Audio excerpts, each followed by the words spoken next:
माता वैष्णो आपको श्रीराम की सौगंध है कि इस वीडियो को जो भी लाइक करे उसकी सभी परेशानी गरीबी तत्काल दूर कर देना, उसके लंबे समय से अटके सभी बिगड़े कार्य पूर्ण कर देना। जय माता दी। दोस्तों, भूलकर भी कन्याओं को ऐसा खाना कभी मत खिलाना। जानिए 2025 में करने पूजन कब है और क्या है कन्या पूजन की विधि। दोस्तों, नवरात्रि का महापर्व माता सरस्वती, माता लक्ष्मी और माता काली तथा 9 देवी अर्थात 9 कन्याओं को समर्पित है। कन्या पूजन करने से हमारी समस्त पीड़ा दूर होती है, दुख दर्द दूर होते हैं, हर कष्ट दूर होते हैं, गृह क्लेश हमारे जीवन से हमेशा के लिए दूर हो जाते हैं। यहां तक कि पितृदोष, राहु दोष, मंगल दोष, कालसर्प दोष, मात्र कन्या पूजन से पीड़ित व्यक्ति को राहत मिलती है, सुकून मिलता है, घर में खुशियां आती है तथा अकाल मृत्यु घर में कभी नहीं होती। दोस्तों, नवरात्र की अष्टमी और नवमी तिथि पर कन्या पूजन का विधान है। इस बार महाअष्टमी तिथि 6 अप्रैल 2025 यानी कि इस दिन रविवार है और नवमी तिथि 7 अप्रैल 2025 दिन सोमवार को है। ऐसे में आप अष्टमी और नवमी को इन दोनों तिथियों में कन्या पूजन अवश्य ही करें। कन्याओं को भोजन अवश्य खिलाएं। शास्त्रों में 9 दिनों के नवरात्रि को बहुत ही शुभ और मंगलकारी माना जाता है। वही 8 दिनों के नवरात्रि को अच्छा नहीं माना जाता। ऐसे में 10 दिनों के नवरात्रि बहुत ही शुभ माने गए हैं। शास्त्रों के अनुसार नवरात्रि के दिनों में माता रानी का पूजन करने से, कन्या पूजन करने से मां अभय वरदान प्रदान करती है। कुंडली में जो कष्ट होते हैं उन्हें ठीक कर देती है। श्रीधर की तरह ही सच्चे हृदय वाले व्यक्ति के सभी कष्टों का निवारण मां शीघ्र ही करती है। मां की उपासना से विनम्रता का विकास होता है। सभी कष्ट, दरिद्रता, दुख का नष्ट हो जाते हैं। नवरात्रि में माता रानी का व्रत और पूजन किया जाता है, लेकिन नवरात्रि के दौरान सबसे ज्यादा महत्व होता है कन्या पूजन का। दोस्तों, कन्या रानी जो होती है फूल की पंखुड़ियों की तरह नाजुक होती है। कन्या पूजन सर्वोपरि है, श्रेष्ठ है। कन्या के रूप में स्वयं जगदम्बा देवी माता वैष्णो 9 देवियां अर्थात समस्त ब्रह्मांड इनके शरीर के कण कण में वास करते हैं। बहुत कम लोग जानते हैं 33 कोटि देवी देवताओं का वास होता है। कन्याओं के मस्तक पर कन्या चाहे छोटी हो चाहे बड़ी हो, वो सदैव पूजनीय है, मां के समान मानी जाती है। दोस्तों, माना जाता है व्रत और उपासना से माता रानी इतना प्रसन्न नहीं होती है जितना कि कन्या पूजन से होती है। नवरात्रि में छोटी छोटी कन्याओं को माता रानी का स्वरूप माना जाता है। कन्याओं को भोग लगाया जाता है, उन्हें प्रसन्न किया जाता है और बदले में आशीर्वाद मांगा जाता है। कन्याओं को प्रसन्न करने के लिए गिफ्ट आदि उपहार वगैरह दिए जाते हैं। माना जाता है अगर कन्याओं को कोई भेंट दी जाए और वो उसे खुशी खुशी स्वीकार कर ले तो इसका मतलब है माता रानी अर्थात माता वैष्णो ने वो भेंट स्वीकार कर लिया। जिन पर कन्याएं प्रसन्न होती है तो समझो उन्हें माता रानी का आशीर्वाद मिल गया और माता रानी की कृपा से उन्हें मुंह मांगा वरदान प्राप्त होता है। कन्या पूजन कोई मामूली पूजन नहीं होता। समस्त ब्रह्मांड में जो पूजा होती है उनसे बढ़कर कन्या पूजन को माना जाता है। 10 बार गंगा स्नान करने से और 100 बार यज्ञ करने से तथा 1000 बार यात्रा करने से जो पुण्य मिलता है वो मात्र एक बार कन्या पूजन करने से करोड़ों गुना भक्त को मिल जाता है, प्राप्त हो जाता है।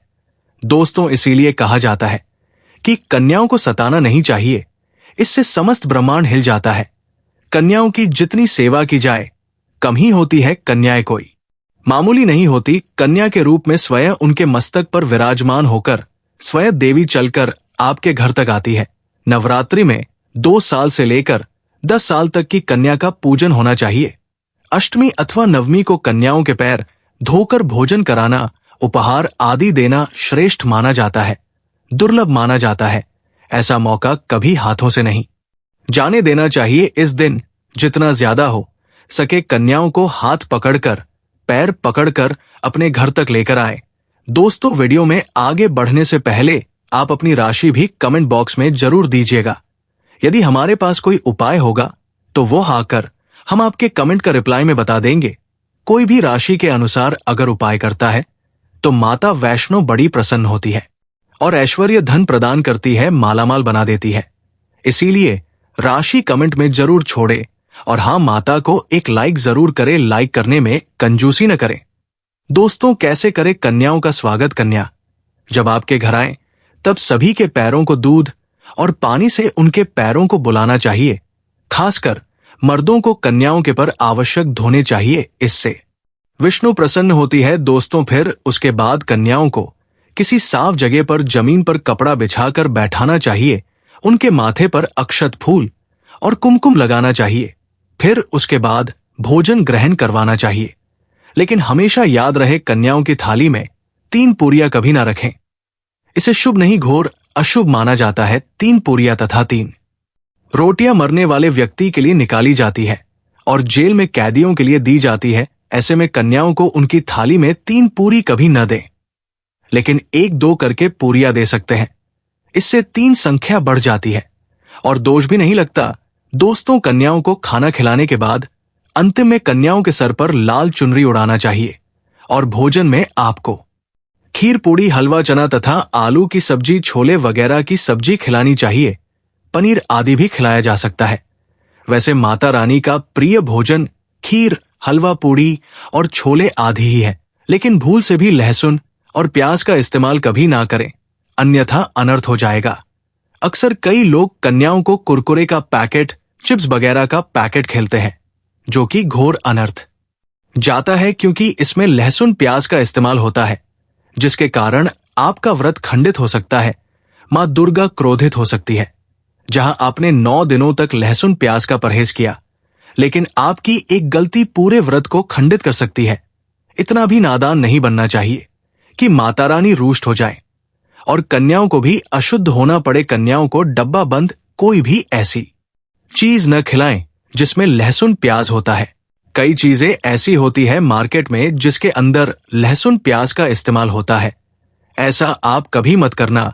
दोस्तों, कई लोग कन्या पूजन में खाना घर पर नहीं बनाते और मार्केट से रेडीमेड लाकर ही खेलते हैं तथा दही जलेबी खिलाते हैं, क्योंकि शुभ नहीं माना जाता है। दोस्तों, ऐसा खाना खिलाते हैं जिनके घर में मान लीजिए कोई दुर्घटना हो गई है या घर में कोई बीमार है या कोई मुसीबत है, तब वो ऐसा करते हैं। लेकिन अगर आप स्वस्थ हैं, आपको कोई पीड़ा नहीं है, तो ऐसा भूल कर भी नहीं करना चाहिए। माता रानी दही जलेबी नहीं, आपके हाथों का बना भोजन खाना चाहती है, आपका प्यार चाहती है।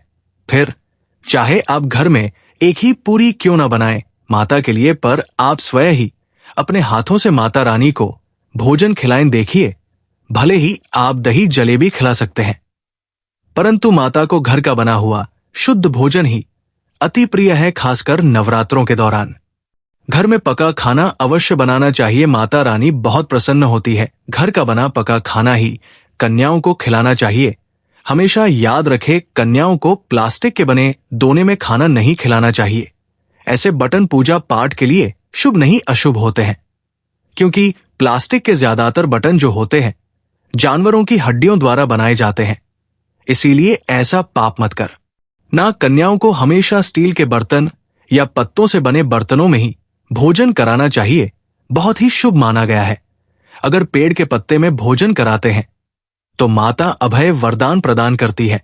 दोस्तों, एक और बात हम आपको बताने वाले हैं कि यदि नवरात्रों के समाप्त होने के बाद यदि बीच में कन्या पूजन में शुक्रवार का दिन पड़ जाए, तो कन्याओं को कोई भी खट्टी चीज नहीं खिलाना चाहिए, क्योंकि शुक्रवार का दिन माता संतोषी को समर्पित होता है और माता संतोषी नवरात्रों के दिनों में सक्रिय अवस्था में होती है, यानी वह भी 9 देवियों के साथ में आपके घर में आती है। इसीलिए कन्याओं को भूलकर भी शुक्रवार का दिन अगर पड़ जाए तो खट्टी चीज घर में नहीं बनाना चाहिए और कन्याओं को भी खट्टी चीज नहीं खिलाना चाहिए। घोर पाप लगेगा। आपका किया कराया सब बर्बाद हो सकता है। खट्टी चीजों से माता संतोषी रुष्ट हो सकती है, चिढ़ सकती है, आपको श्राप दे सकती है। इसीलिए नादान न बने। दोस्तों, भोजन कराने के बाद कन्याओं की थाली में एक लौंग जरूर रखना चाहिए, क्योंकि लौंग देवी शक्ति तथा दुर्गा मां को बहुत प्रिय है। लौंग माता शक्ति का प्रतीक होती है। लौंग में नव दुर्गा का वास होता है। दिनों में माता रानी को लौंग का भोग लगाया जाता है, तो खाना खाने के बाद कन्याओं को लौंग अवश्य अर्पित करें। माता रानी को अमृत से बढ़कर लौंग प्रिय है, इसीलिए कन्याओं को थाली में चुपचाप एक लौंग जरूर रख दें।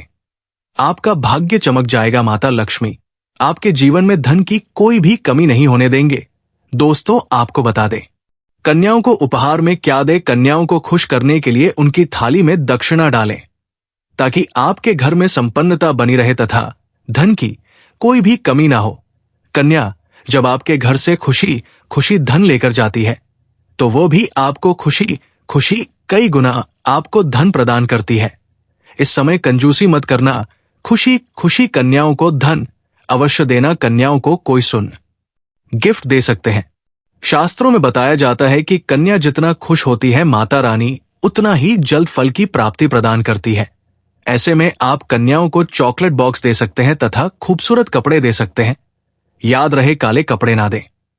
और स्टील के बर्तन भी गिफ्ट के तौर पर दे सकते हैं। याद रहे कि कन्याओं को लोहे का कोई भी सामान नहीं देना चाहिए, नहीं तो राहु केतु का प्रभाव आपके जीवन में प्रवेश कर जाएगा। राहुकाल तथा राहु दोष आपको लग जाएगा। आप बर्बाद भी हो सकते हैं।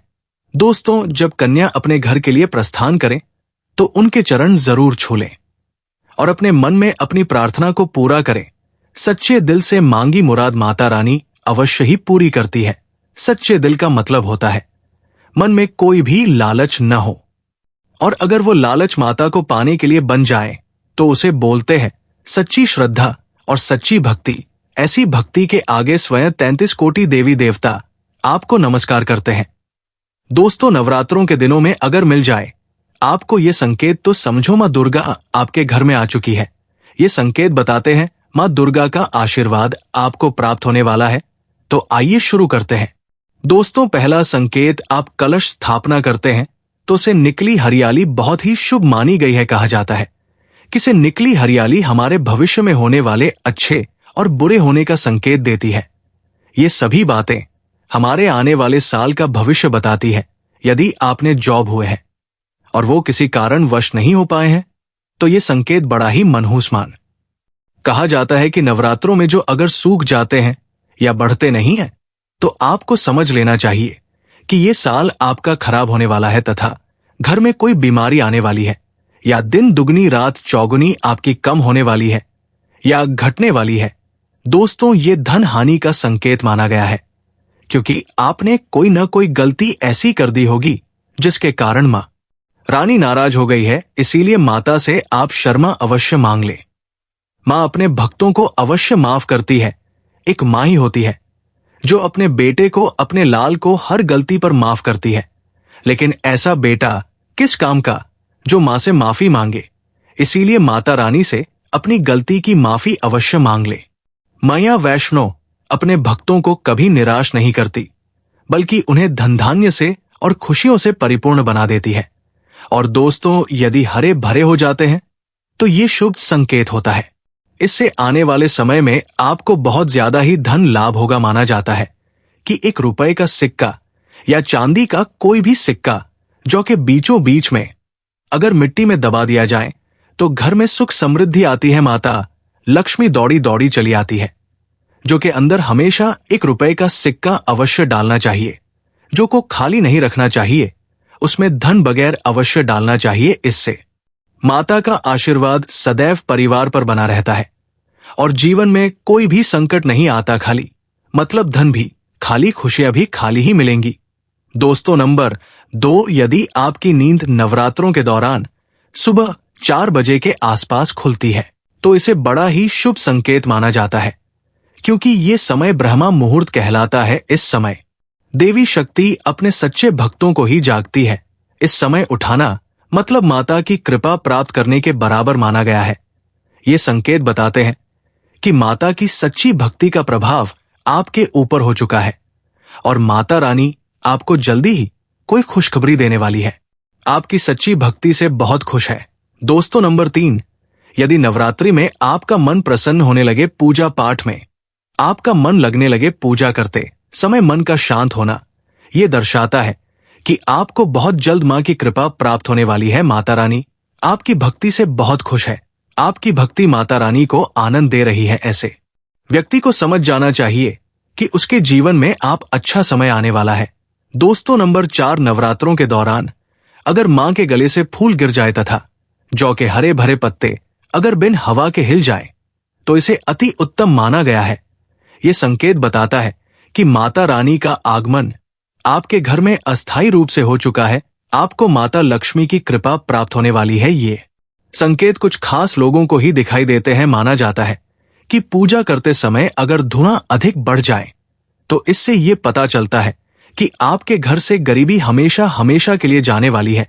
भूत प्रेत आत्माएं अब आपके घर से हमेशा के लिए जाने वाले हैं। पूजा करते समय धुएं का अधिक होना बहुत ही शुभ और मंगलकारी माना गया है।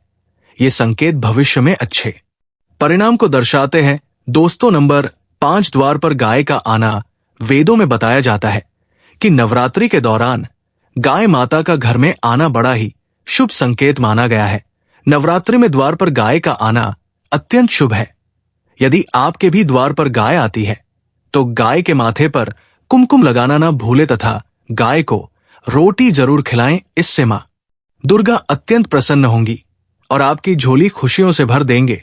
द्वार पर गाय का बार बार आना भी जीवन में आने वाले अच्छे संकेतों की ओर इशारा करता है। दोस्तों, नंबर 6, सपने में शेर का दिखाई देना। अगर आपके सपनों में मां दुर्गा दिखाई देती है, अर्थात कोई भी देवी अगर आपके सपनों में दिखाई देती है तो बड़ा ही शुभ माना गया है। नवरात्रों के पावन अवसर पर माता के दर्शन किसी खास भक्तों को ही होते हैं। ये सपने कभी किसी को शेयर मत करना। यदि माता की सवारी तथा शेर रात्रि में सपने में बार बार दिखाई देता है तो मां दुर्गा आपसे प्रसन्न है। ये संकेत बताते हैं कि जल्द ही आपकी कोई मनोकामना अवश्य पूर्ण होगी और आपके शत्रुओं का नाश हो जाएगा। शत्रु आपके नाम से ही थरथर आपने लगेगा। मां दुर्गा का वाहन शेर है, इसीलिए नवरात्रि में शेर का दिखाई देना अत्यंत शुभ संकेत होता है। दोस्तों, नंबर 7, यदि कोई छोटी कन्या आपको सुबह सुबह लाल वस्त्र धारण किए हुए दिखाई देती है तो आपने साक्षात मां दुर्गा के दर्शन किए हैं। यदि नवरात्रों में सबसे पहले आपके घर में कन्याओं का आगमन हो जाए तो समझो आपको दुनिया की कोई भी शक्ति, ब्रह्मांड की कोई भी शक्ति आपको करोड़पति होने से नहीं रोक सकती है। आपके जीवन में आपके घर में माता लक्ष्मी का आगमन होने वाला है। आप दिन दुगनी रात चौगुनी तरक्की करेंगे। अब आप खुशियां मनाएं और मिठाइयां बांटी। ऐसे में कन्याओं को भरपूर तरीके से खुश रखें और उनका आगमन दूध से चरण धुलाकर करें। कोई भी कंजूसी न करें। दोस्तों, माता रानी आपको यह संकेत दे रही है कि अब आपका बुरा समय समाप्त हो चुका है। अब जीवन में सुख समृद्धि के द्वार खुल जाएंगे। दोस्तों, नंबर 8, घर पर उल्लू का आना। यदि मां लक्ष्मी का वाहन उल्लू नवरात्रि में आपके घर पर आकर बैठ जाए तो यह भी शुभ संकेत है। इसका अर्थ है कि मां लक्ष्मी का आपके घर में प्रवेश हो चुका है और आपकी आर्थिक स्थिति और मजबूत होगी। लेकिन याद रहे, उल्लू नवरात्रि और दीपावली पर आना ही शुभ माना जाता है। दोस्तों, नंबर 9, यदि ब्रह्मा मुहूर्त के समय यानी सुबह के 4 बजे के आसपास घंटियों की आवाज सुनाई दी जाए या शंख की आवाज सुनाई दे जाए तथा कोई भजन सुनाई दे जाए तो बड़ा ही शुभ संकेत माना गया है। इससे यह पता चलता है कि माता रानी आपकी भक्ति से बहुत प्रसन्न है और आप के जीवन में सभी नकारात्मकता का नाश होने वाला है तथा माता लक्ष्मी की कृपा आपको प्राप्त होने वाली है। दोस्तों, नवरात्रों के दौरान घर में काली चींटियों का दिखाना, लंबी लंबी लाइन बनाकर मुंह में खाना ले जाते हुए चींटियों को देखना अच्छा संकेत माना गया है। और यदि मंदिर में पूजा करते समय कोई छिपकली आदि दिखाई दे जाए या मंदिर के स्थान की ओर छिपकली चली जाए तो बड़ा ही शुभ संकेत माना गया है। इससे यह पता चलता है कि आपको माता लक्ष्मी की कृपा प्राप्त होने वाली है। मां का आशीर्वाद आपको मिलने वाला है। नवरात्रों के दौरान मंदिर में छिपकली का देखना बहुत ही शुभ संकेत माना गया है। आपकी भक्ति का फल आपको शीघ्र ही मिलने वाला है, क्योंकि छिपकली को माता लक्ष्मी का प्रतीक माना गया है।